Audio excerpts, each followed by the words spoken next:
Bonjour, mon nom est Steve O'Farrell pour CDL. J'ai un nouveau produit à vous présenter aujourd'hui. Il s'agit du nouveau neutralisateur de pH. On sait qu'au 31 décembre 2020, notre gouvernement a passé une nouvelle législation sur l'environnement qui dit que toute érablière en haut de 20 000 en taille devra faire la preuve que ces eaux ont été traitées ou le pH neutralisé avant de les envoyer à l'environnement. Donc, ces machines répondent à ces besoins-là. Le système est complètement automatisé et peut être raccordé aussi avec le système de monitoring CDL.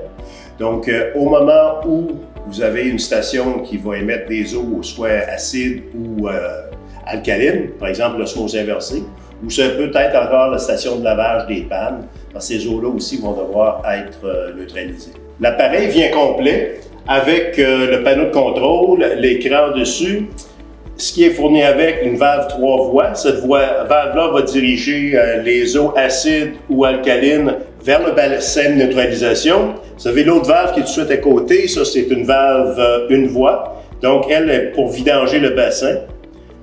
Ici, on a un mélangeur statique qui est fourni avec la machine. Aussi, en option, vous pouvez avoir une pompe de recirculation ainsi que le réservoir de neutralisation. Donc, les eaux qui ont des pH soit inférieurs à 6,5 ou supérieurs à 9,5 doivent être dirigées vers le bassin de neutralisation pour ensuite être neutralisées soit avec de l'acide citrique ou toutefois de la soude caustique liquide. On a nos deux pompes doseuses ici qui sont là pour alimenter le système ici de mélangeur statique pour bien mélanger l'acide ou encore la soude caustique liquide avec l'eau à neutraliser.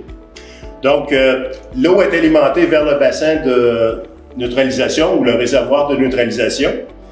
Une fois que l'eau entre dans la plage, le pH de l'eau entre dans la plage de 6,5 à 9, la valve 3 voies automatiquement est redirigée vers l'égout.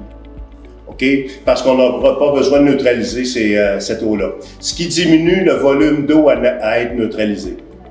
Par la suite, si on fait par exemple un traitement acide à l'osmose, disons qu'on a fait un traitement lavage avec une solution alcaline en premier, on fait un traitement acide par la suite, mais le traitement acide, lui, quand il va être dirigé vers le réservoir de neutralisation, va neutraliser en partie ce qu'il y a dans le réservoir.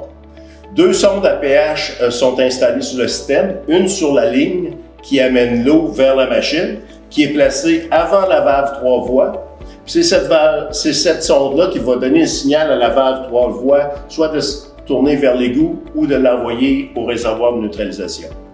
La deuxième sonde, elle est placée dans le réservoir de neutralisation. Donc, au moment où on a atteint un pH acceptable de la plage de 6,5 à 9,5, en passant, ces paramètres-là sont ajustables. Automatiquement, le réservoir, une fois atteint un certain niveau, la valve de vidange qui est tout de suite ici en bas va s'ouvrir et vidanger le réservoir vers le champ d'épuration ou autre facilité que vous avez pour traiter les eaux. Donc, c'est un appareil fort simple qui consomme peu d'énergie, puis qui est conçu pour vous donner des années de satisfaction. Merci, c'était O'Farrell du CDL. Au revoir. Aimez la vidéo, abonnez-vous à notre chaîne YouTube et activez les notifications.